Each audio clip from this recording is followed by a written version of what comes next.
Katsotaan tällä videolla ohjaajan sijoittumista etsinnän aikana etsintäalueelle. Tässä on tällainen alue, joka on aika pieni. Tässä on seinäpintoja jonkun verran ja sitten tuossa keskellä tämmöinen pilari. Mä koko ajan yritin miettiä tässä, että pysyn suht keskellä tuota aluetta, etten blokkaa mun selän taakse mitään paikkaa, mistä koira haluaisi etsiä. Ja aina kun mä näen, että koira rupeaa nuuskuttamaan enemmän tai kuulen, että se nuuskuttaa enemmän, niin ajatuksella otan pari askelta taaksepäin ja annan sille tilaa työskennellä.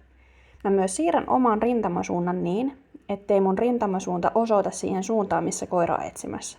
Ja tää sen takia, että mä en lukitse sitä koiraa etsimään vaikka vaan tietyltä seinältä sillä mun omalla rintamasuunnalla.